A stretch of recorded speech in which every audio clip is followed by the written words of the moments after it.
I want to welcome everybody to our very first virtual Women in Insurance Company panel.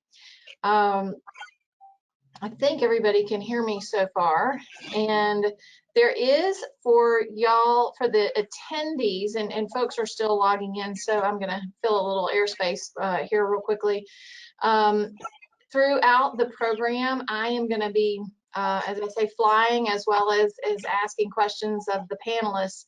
If you have questions for the panelists as we go through the program, please feel free to type those into the question bar on your control panel, and we will try and get those answered as we go.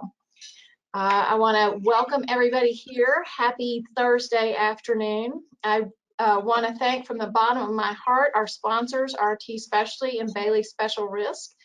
I hope everybody on the call is aware RT Specialty is a leading wholesale distributor of specialty insurance products and services, including markets for commercial and personal lines, property, transportation, marine, and more.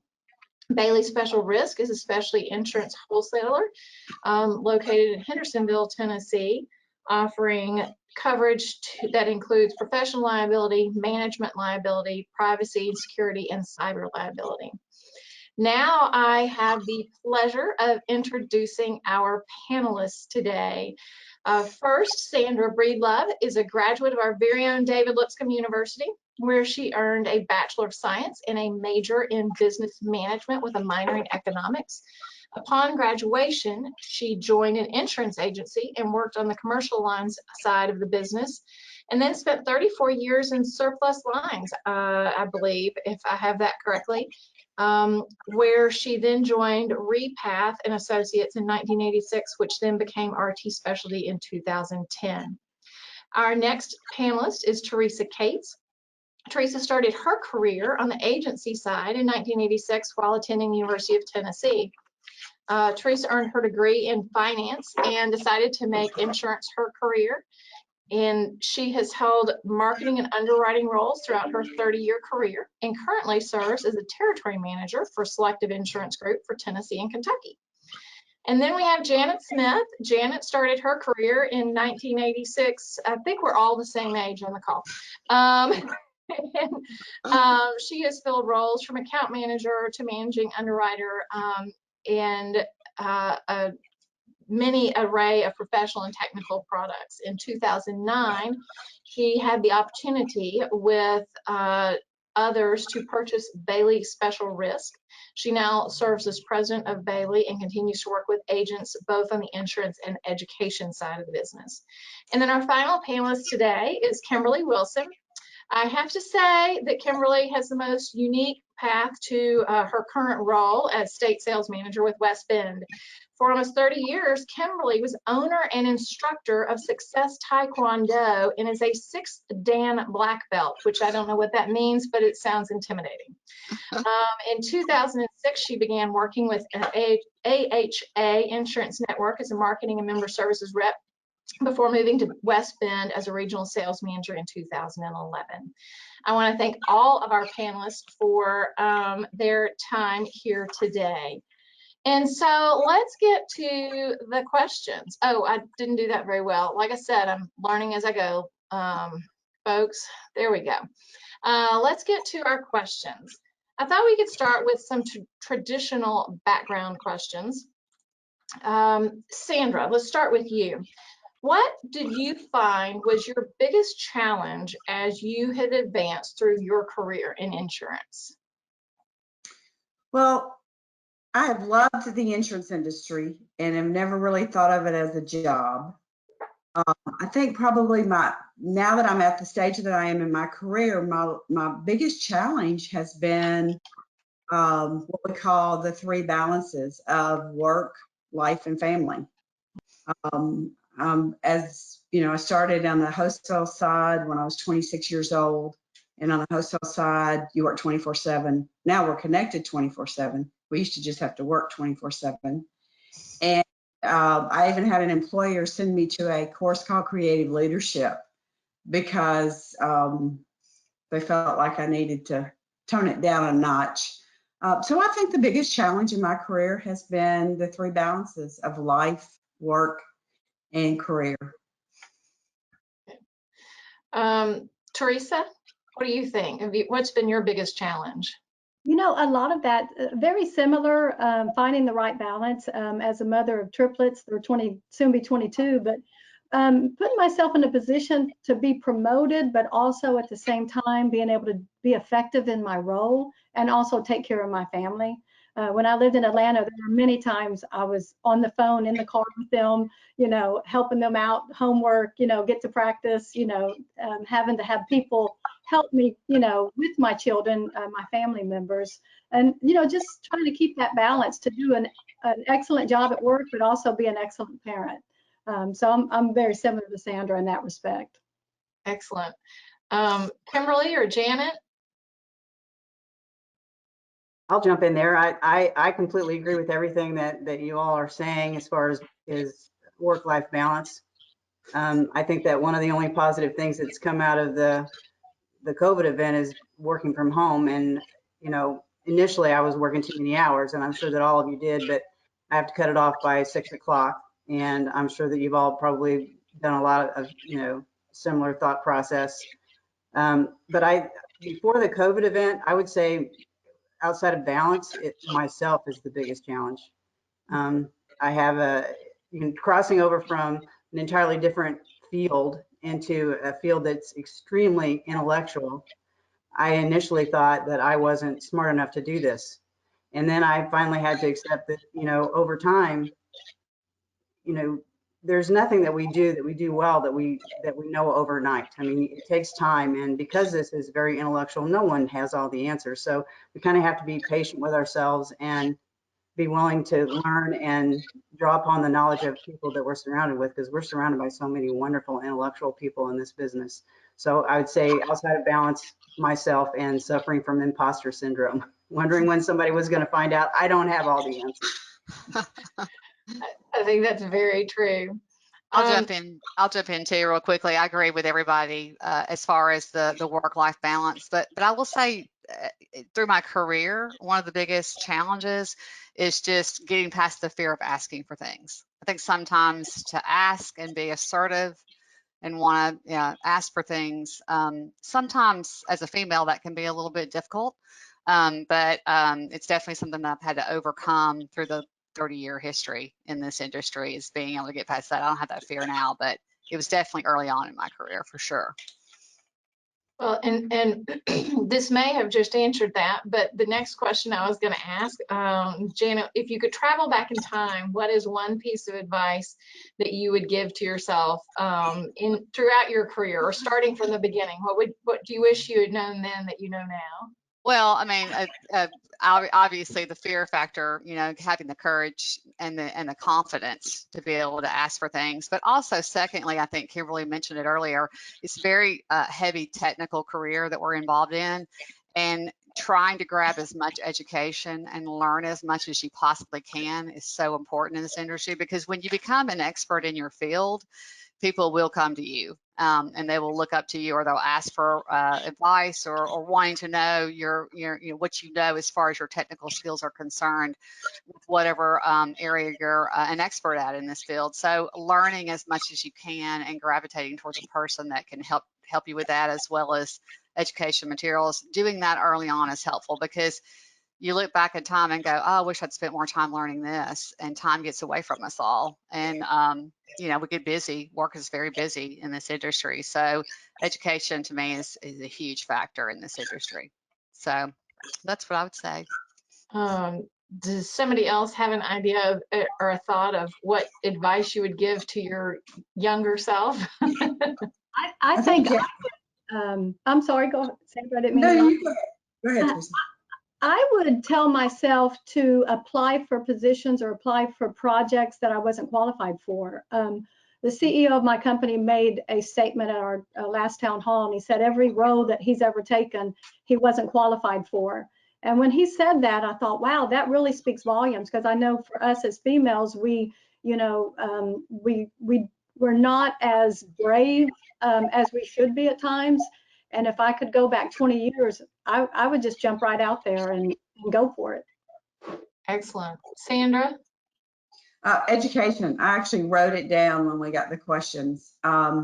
We do, you know, we have CPCU in our industry, but as I'm on the surplus lines side, so we have no form that is the same.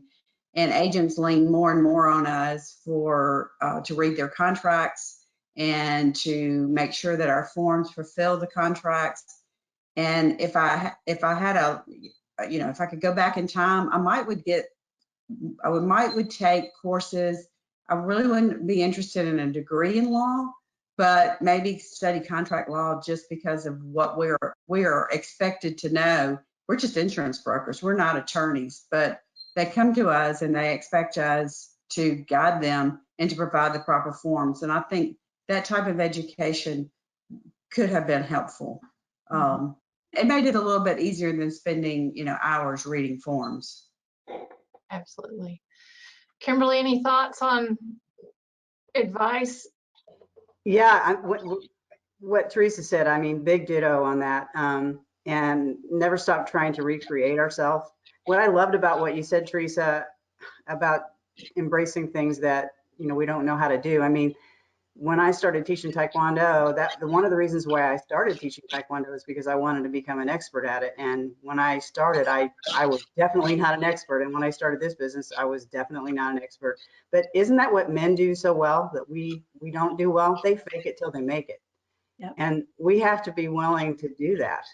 Not having fear. So, yeah, I mean, and when you jump in to do something that you don't really know how to do, it forces you to really learn everything you can about that. And then you do become an expert. So I loved what you said. That was really great. Excellent. Okay, I'll throw the next question. I'll start with Teresa.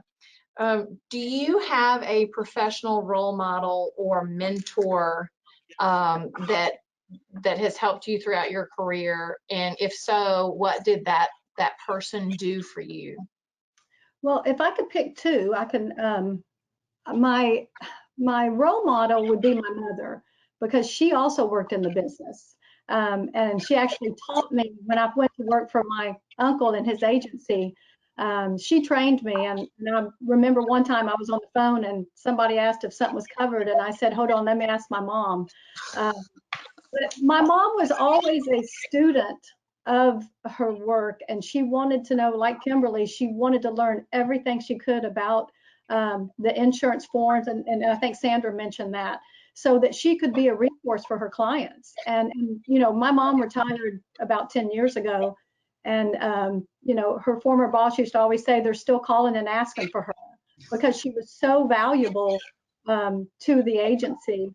And then as far as a mentor, I have a really good friend and a coworker, Annette Corticray, that works with me at Selective. She's always been a mentor for me. She's taught me to be brave, to advocate for myself.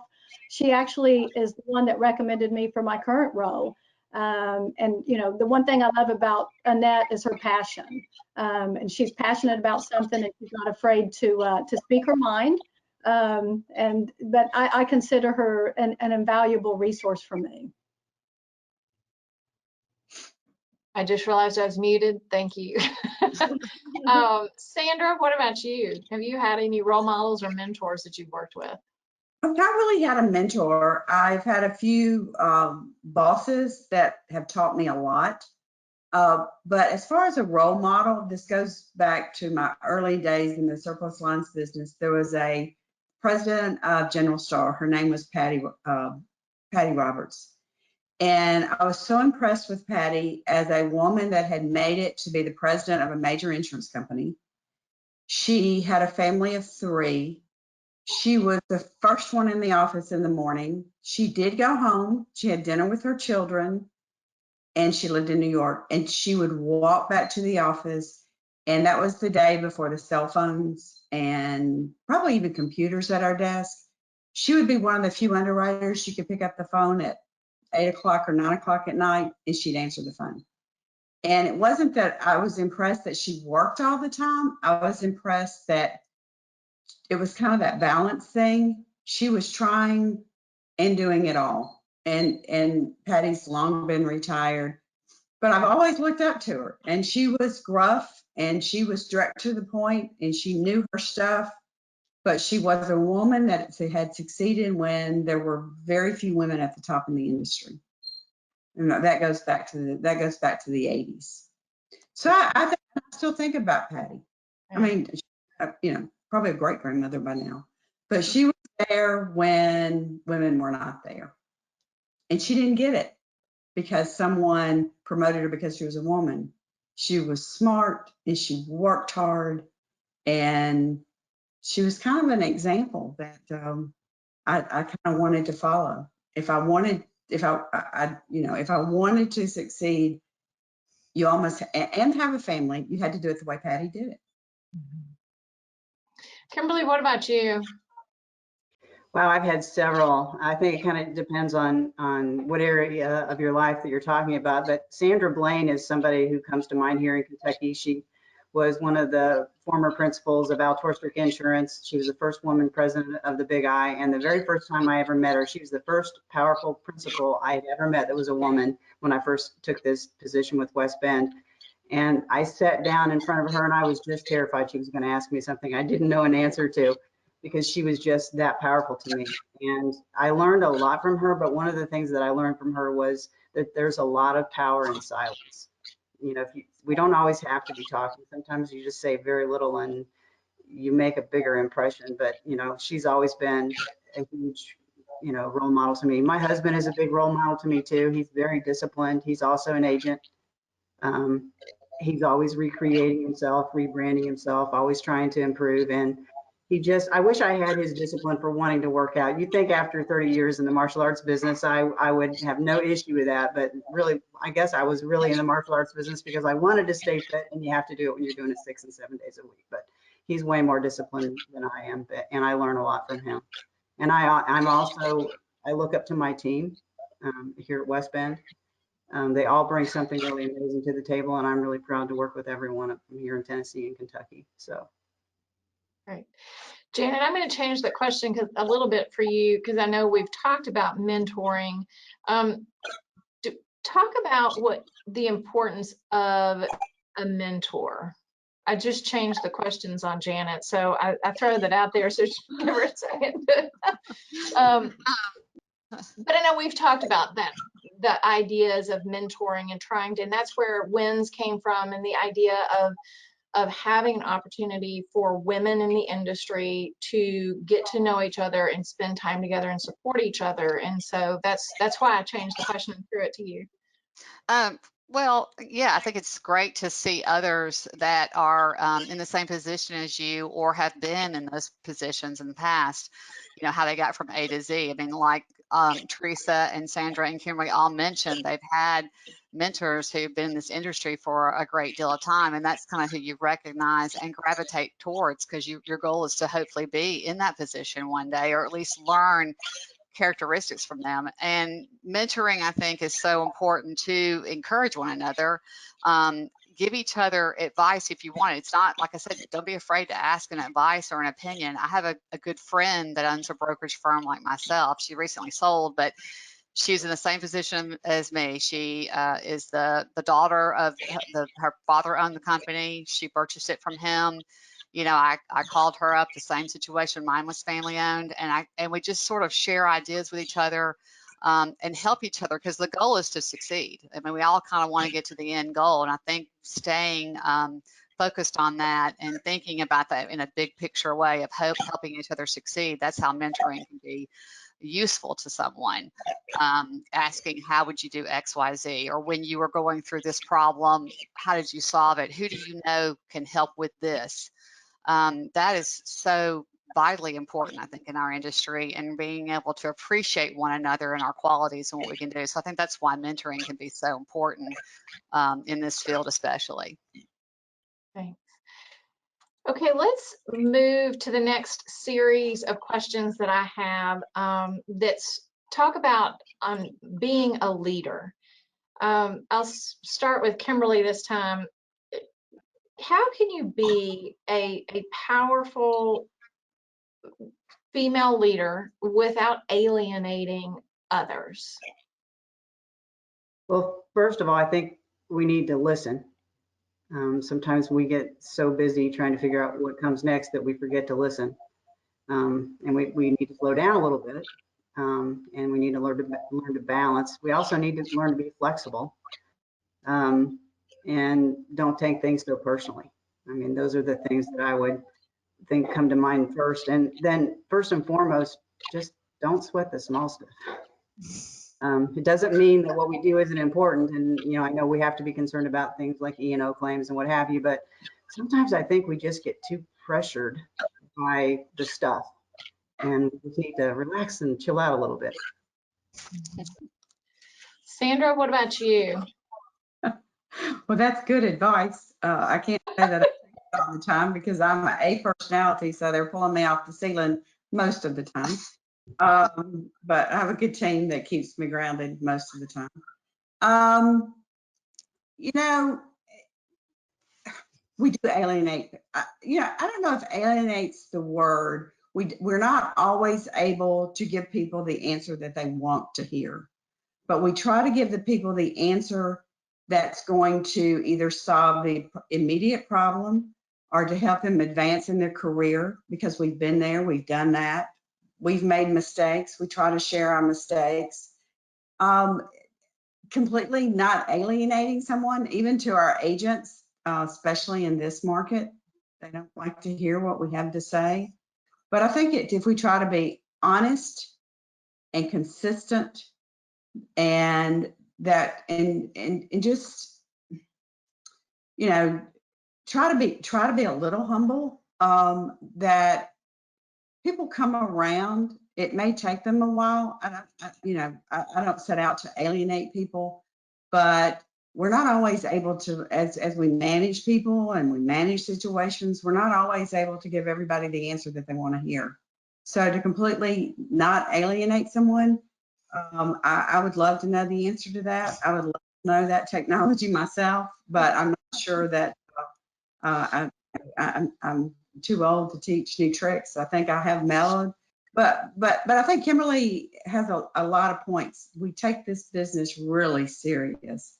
And then at the end of the day, one of my famous sayings is, you know, this is not brain surgery. It's just insurance. That in perspective, maybe we can keep ourselves grounded, but it's tough. It's tough. And I don't have all the answers. Still learning. Everybody's shaking their head. I did it again. So, Teresa, any thoughts? Well, you know, I second what Sandra and Kimberly say, and also for me, the big thing is just lead by example. I have a team of 5 people, and I'm not afraid to get in there and roll up my sleeves and work with them. You know, at times I have this nurturing quality about me. They've given me the nickname Mother Teresa because of that. But I think when you're leading people, you have to be authentic with them. You have to, you know, you have to let them also understand, let them know that you understand what they're going through, especially in a tough time right now with the coronavirus, the COVID-19. You know, I'm on the phone with my team almost on a daily basis, you know, checking in with them. How are things going? You know, and what can I do to make you feel better during this time? But I think a lot of it is just leading by example. Janet, any thoughts? Yeah, I would agree with what everyone said. I think remembering that you know, it does take an entire team. You're leading a team and recognizing everyone's strengths and kind of, you know, how we get to the end goal. That's kind of how you lead. How do we get here? And not sweating the small stuff, not getting nitpicky, trying to be the bigger person, recognizing what everyone's going through, understanding their position. But again, let's all stay focused on what the end goal is. I think that helps. But you are going to probably upset people. I mean, it's just part of leadership. I mean, I always say I have to put my big girl pants on a lot of days and just kind of have to take the heat. And that's part of the role of being a leader, is you take the good and the bad with that as well. But if you want a team to stick with you and follow you, into the foxhole, as my dad used to say, that, you got to remember what their qualities are and hope that we can all find a way to get to that end goal. So that's the key. It's what we try to do around here. Excellent. And I'll throw this out to the panel. Have any of you ever, I find this is one of my challenges, had a hard time with self-promotion? And how do you overcome that? And because it seems to be a fine line between being, I guess, full of yourself, but also making sure that the folks around you understand, what your gifts are. I will take that one.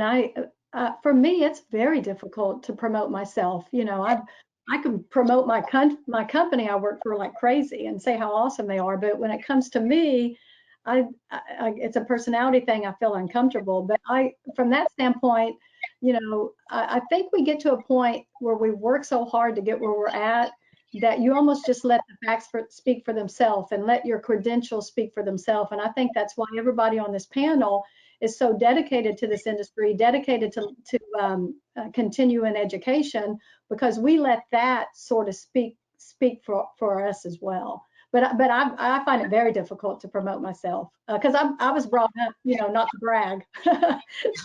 But we have to overcome that though if we want to get the point across on that we're qualified to take on challenges, and we have to inspire confidence. So it's important for us to continue to try to overcome that.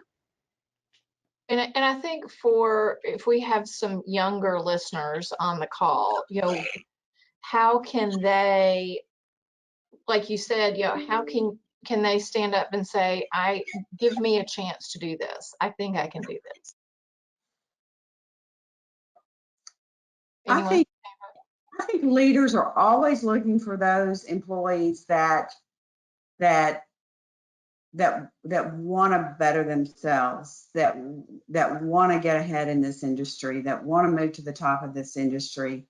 I think when we see, you're the first one in the office in the morning and you go out of your way to do things that you weren't necessarily asked to do, or, to ask questions that are kind of, on our side of the business, we're always talking about outside of the box because we're always solving someone's problems that the standard market won't write.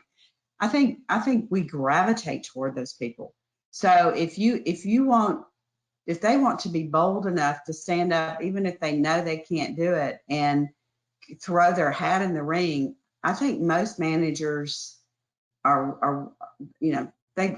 I personally gravitate towards someone like that. I want someone that wants to learn, and that you may give them a little bit too much rope, and you have to pull them back, but I just go for it. I mean, that's how you get our attention. Yeah. That's how you are noticed to do something more than just your job. Mm-hmm. If you want a job, there are a lot of jobs. If you want a career, do something more than your job. It moves you up and it gets. We have to self-promote too. I mean, we can't assume. Men ask for what they want, and we frequently don't. And we assume that just because we worked hard, people should recognize us and we should advance. But sometimes we have to ask, and we have to be confident enough to ask and recognize that confidence is not cockiness.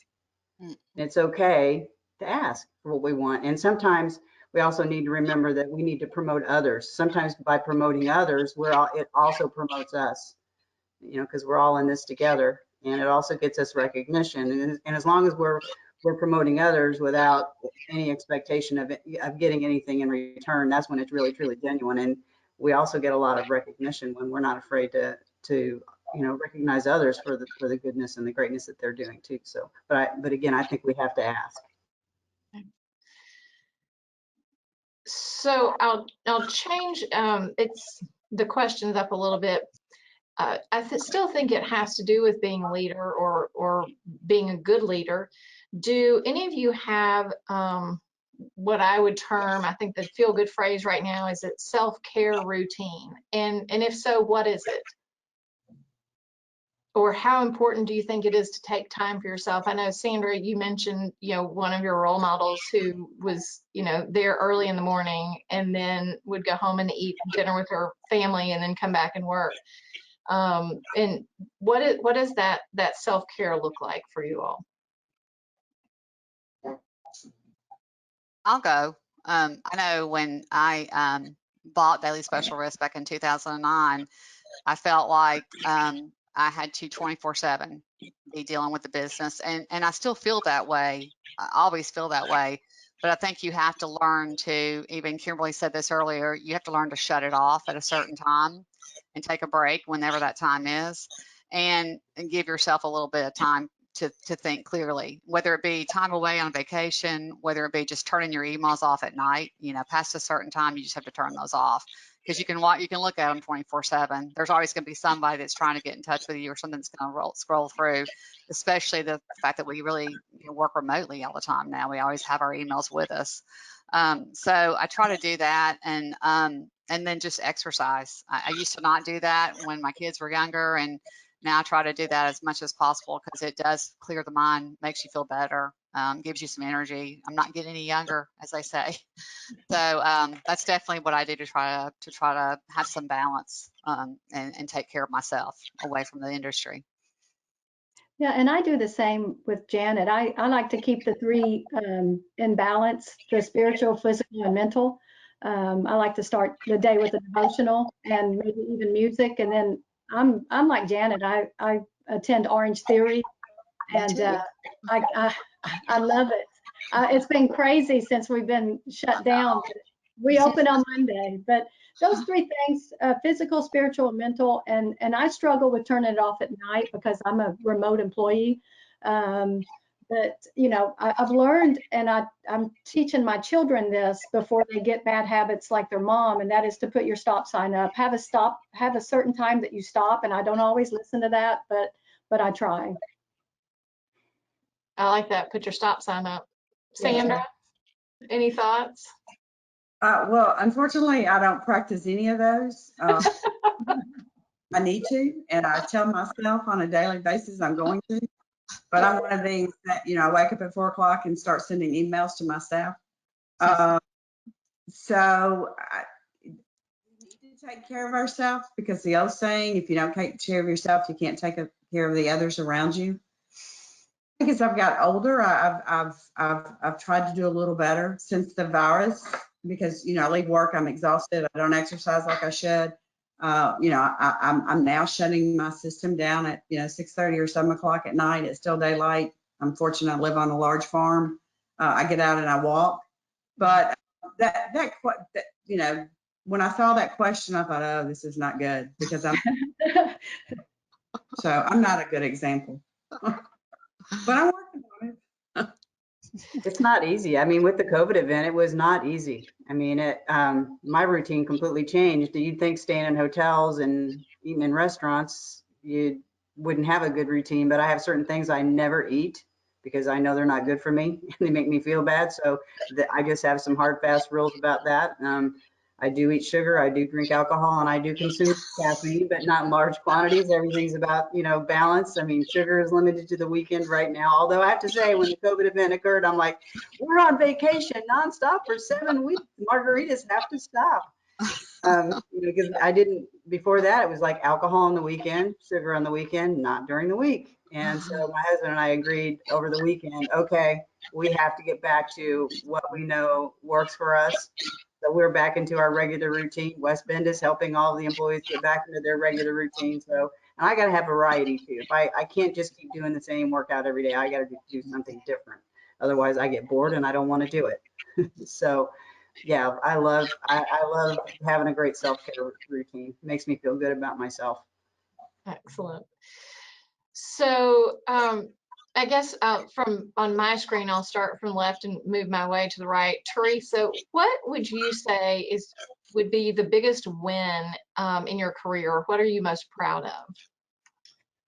I would go back to probably my education. When I when I started out in the business, I was a computer science major, along with everybody else in the late 80s. And so my uncle, who I went to work for while I was supposedly just going to look for a job, he always told me, just keep learning, because that's one thing no one can take away from you. So he encouraged me to get on the CPCU track, and I got into that right away. And that was 30 something years ago, and I've never stopped learning. So that's been the most valuable thing for me. It has opened doors for me.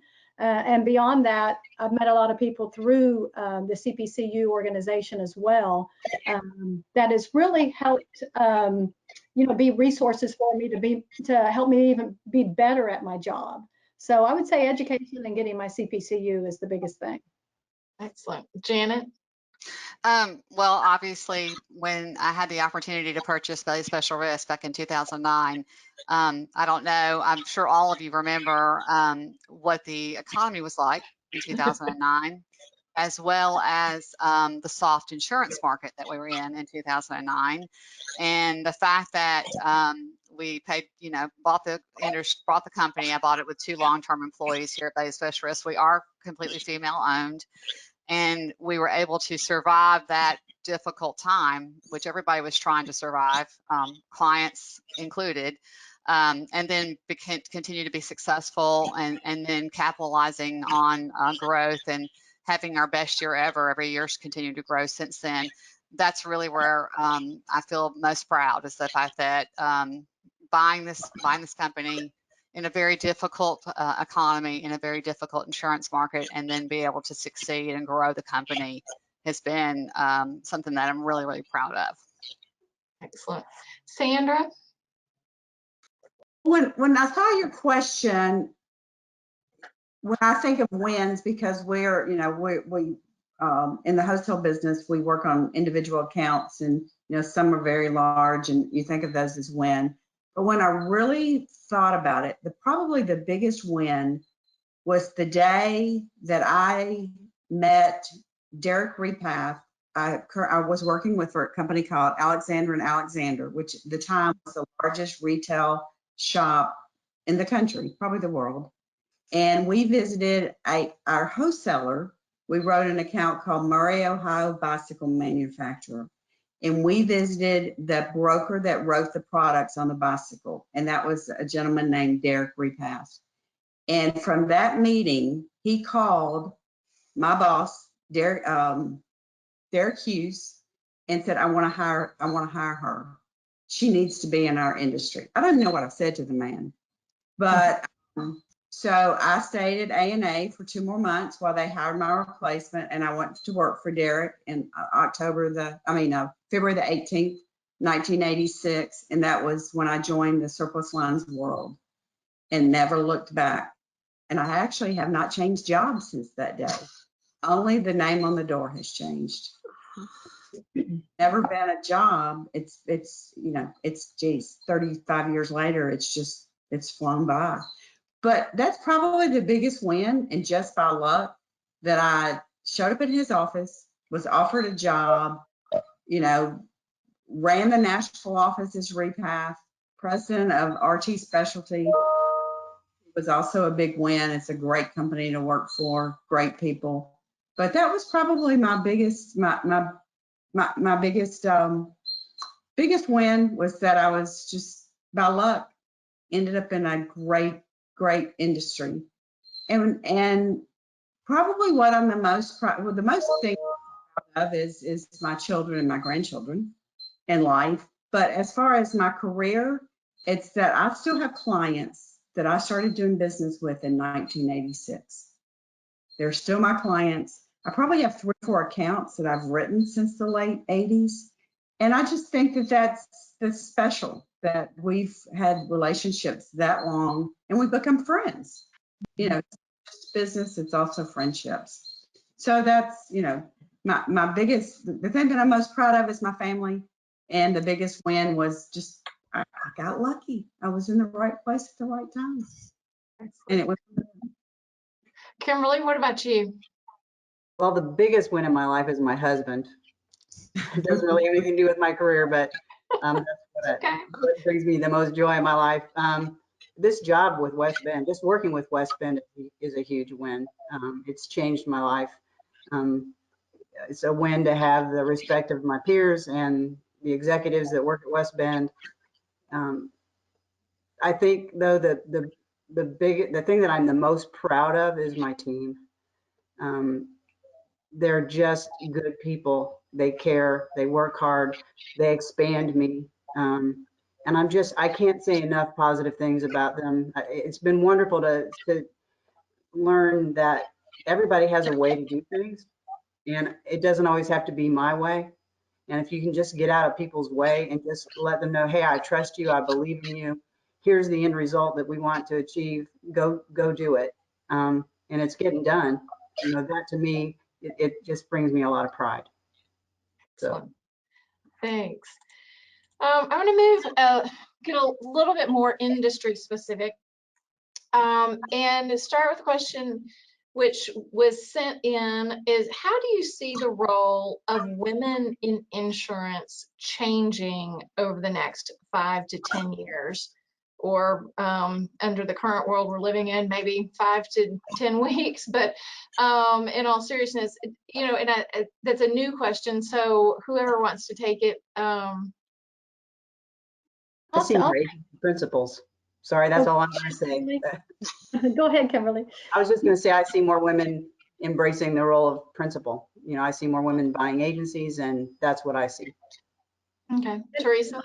I would agree. My cousin is actually the owner of an agency here in Knoxville, and I'm so proud of her in that role. And I'm proud our chief executive underwriting officer is a female, and I see more and more opportunities both on the company side and on the agency side where women are stepping up and taking you know, very important roles in our industry. And I'm thrilled to see that, because when I started over 30 years ago, that just was not happening. So it's so wonderful to see that, you know, we are at that point where women can have significant roles in our business.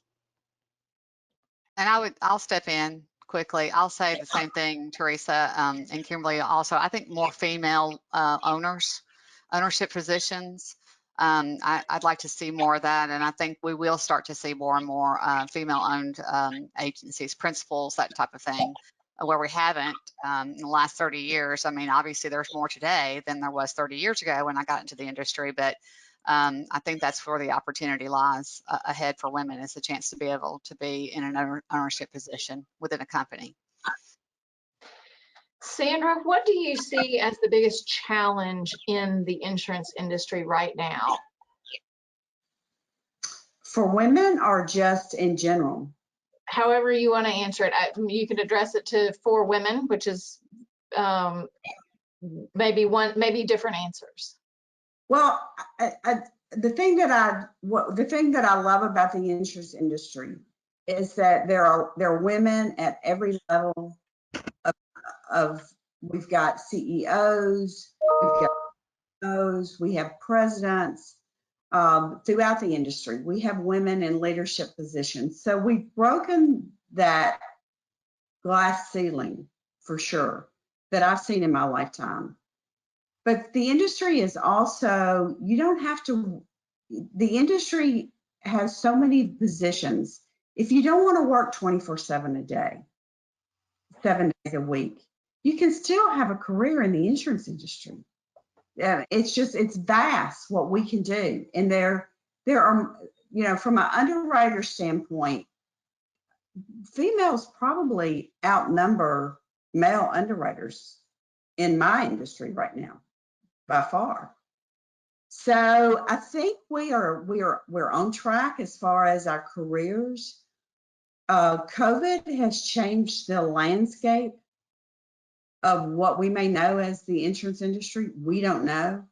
It was about 20 minutes ago, I received an email blurb. I get them from all kinds of publications, that one of the CFOs of one of the large reinsurance companies says the hard market's here.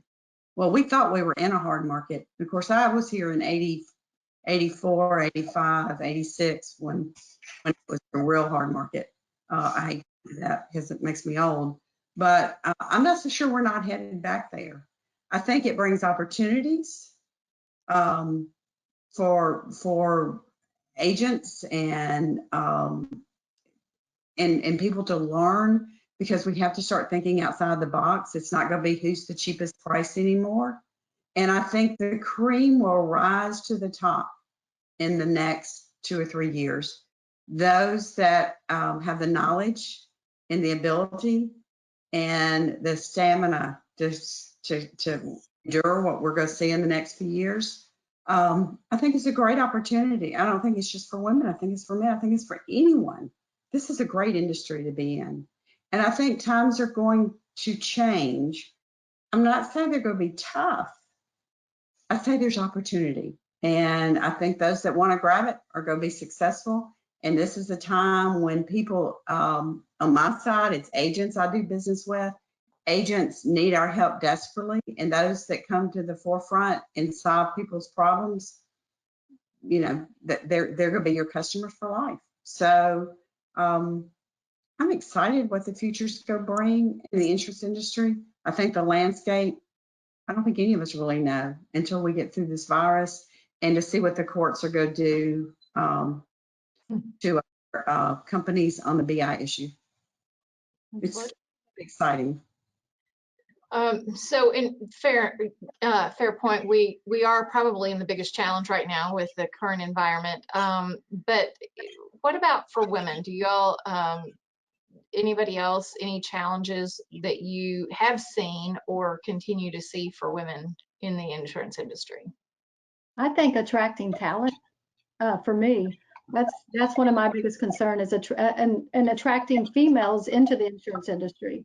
And that's something that's been in the forefront of my mind. How do we, and I think it's events like this that do a fantastic job of getting the news out there and promoting this industry and letting women understand that there is great opportunity. But I do think attracting talent is one of the biggest challenges.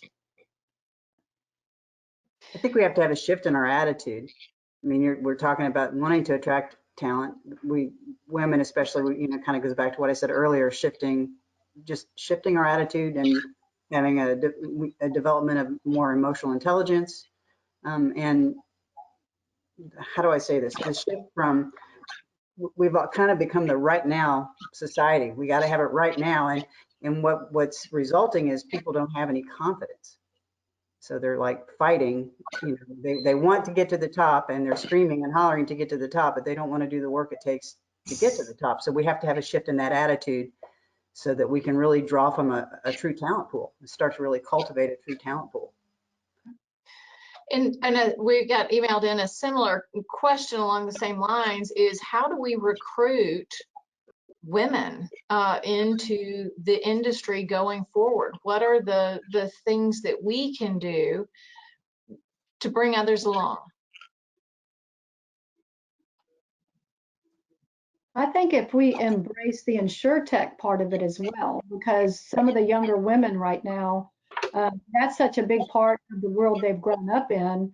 And I know there's certain segments of our industry that sort of resist the InsurTech part of it. But in my opinion, I think if there's more opportunity through that, we might see a bigger interest level. Excellent. Anybody else? Okay. Well, I'll say real quickly. I think that and I think Kimberly may have even said this, or maybe Sandra. Sandra, you may have mentioned this. There is so much opportunity in this industry for a woman, and you can. There's a lot of different things you can do.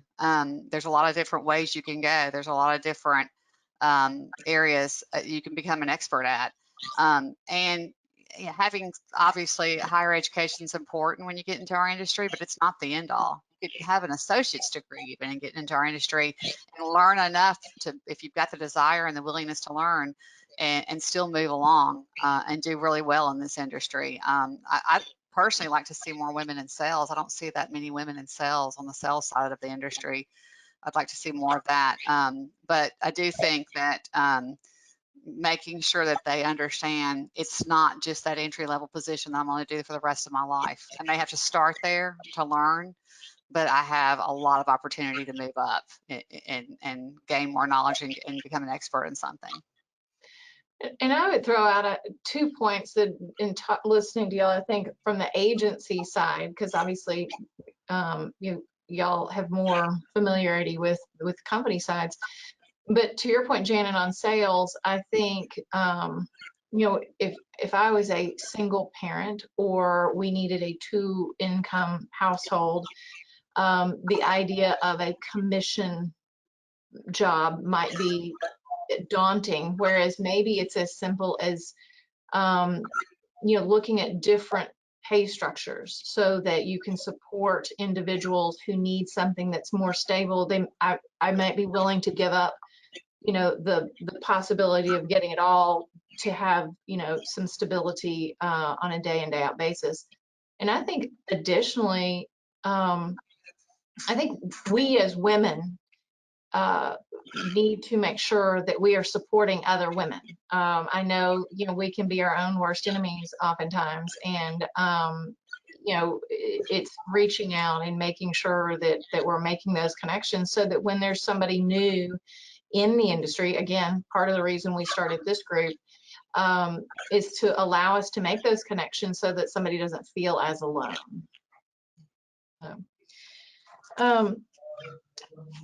I think I've hit most of the questions oh, here's another question. Advice on how to become a female producer. Does anybody have any suggestions on how do you step into that role? Well, I think it depends. Of course, I'm the producer and I'm on the wholesale. I'm visiting, I travel all over the country visiting my agents and not my insured. But, it's again, it's just putting yourself out there, having the confidence. Whether, kind of the fake it till you make it. I think somebody brought that up.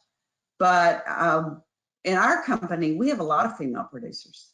There are a lot of them, and we are commissioned. And it's a great, I'll have a story. When I went to work on the wholesale side, it was Good Friday, and all the producers had taken the day off. And we got a call from an agent in Florida that had a problem, and it was a big account.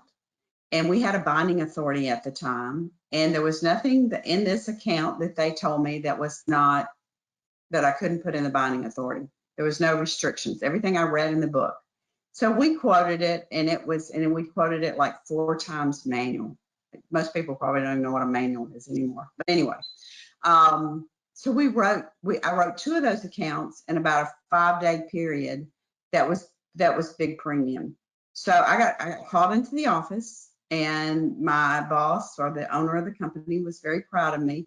But he said, "You're going to produce business. You're not going to sit at this desk." And I'm like, "No, I don't want to produce business. I'm happy servicing accounts. That's what I want to do." He said, "Nope, you can never go back. You're a producer." And that's how I became a producer. I got kicked out of my job to be a producer, and it was the best thing that ever happened to me.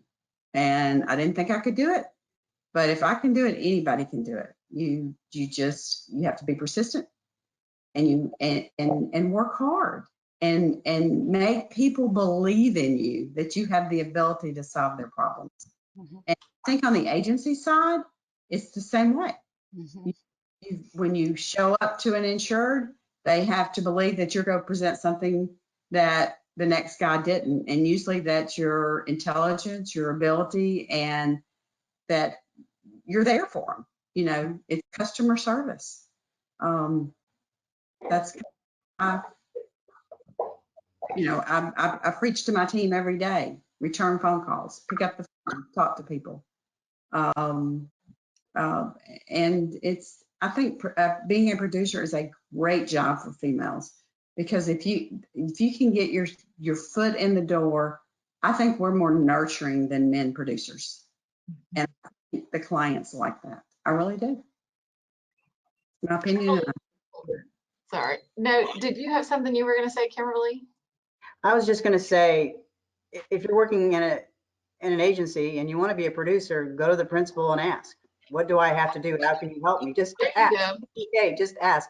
And if they're not interested, I can think of many, many agencies in the state of Kentucky, and I'm sure you all can in Tennessee as well, that are dying to have a producer, a man or a woman, anybody who's willing to produce, and they're looking for perpetuation plans too. I mean, some of these guys are wanting to retire at some point in the future, and if they could find a dynamic woman who would be willing to be a producer that they could train, she'd be owning an agency at some point in the future.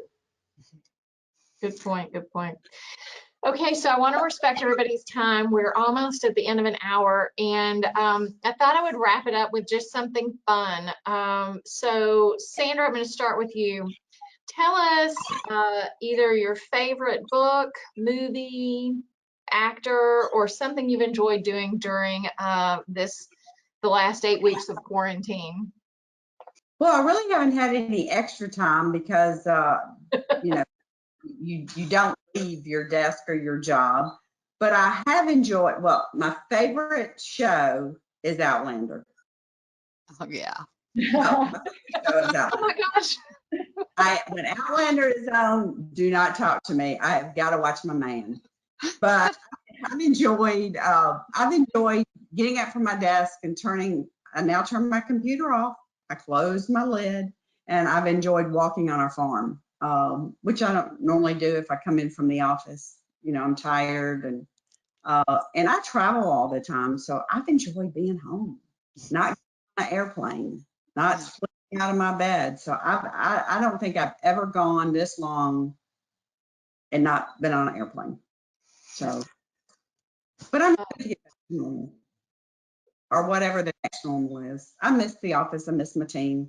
They talk to me times a day. I've even made them look at me on the computer. But I've enjoyed being home. Kimberly, what about you? I really love waking up in my bed every day. That's been wonderful. And I really enjoyed spending extra time with my husband, cooking. I love to cook, and doing a little bit more music with him. My husband's a great musician, and he's been trying to encourage me to get to do more, and I'm trying. But yeah, cooking, and we've been watching a lot of YouTube videos on how to build log cabins. I do not know why. We are so totally nerds, but we have become addicted. That's awesome. So, Janet, what about you? Well, my favorite movie of all time is Pride and Prejudice with Keira Knightley in it, the version that has her in it. I can pretty much watch that anytime, all the time. I just love that movie. Love the book too. And as far as just watching things on Netflix and Hulu and all that, we of course watched the Tiger King thing and laughed and talked about it, you know, at work. It was just kind of funny. Just, it was humorous actually. So that was pretty funny. But for the most part, those two things, I mean, mainly the movie is my favorite, but just keeping up with some videos that I don't normally watch on Netflix. I haven't traveled at all, as we can all understand, but I love seeing my clients. I really like to travel. I like getting out. I like that constantly, that's my type of personality. I like that going, being busy, staying out and traveling. That's what I enjoy doing, seeing my clients. So I'm looking forward to the day when we can get out and see everybody again. So I'm kind of missing that on my end. I do like being at home, but I'm really ready to see a different, the change of scenery would do me a lot of good right now. Teresa, what about you? Well, I like to joke that I've finished Netflix during this quarantine. I did go sit in my company car for old time's sake and just sit there. I've enjoyed spending time with my husband. My two dogs think this is amazing that I'm home all the time, and been taking them for walks. And I just built an herb garden. So if anybody needs oregano or parsley, just reach out to me. Well, thank you again, everybody, for being on this panel. We have gotten some comments that I will send to the speakers, but really positive. And then a shout out for Jamie and Claire, which are the main leads of Outlander for those that aren't familiar with the show. And again, thank you for RT Specialty and Bailey Special Risk for everything you all do, and all four of you for all you do for the industry. And I hope those on the line have enjoyed this, and we hope one day to be able to have in-person events again. But in the meantime, we'll look for new and different ways to continue to get together and educate. Thank you, everybody, for being here, and have a great Thursday. Thanks, you so much. everybody. Be safe. Bye. Bye, everybody.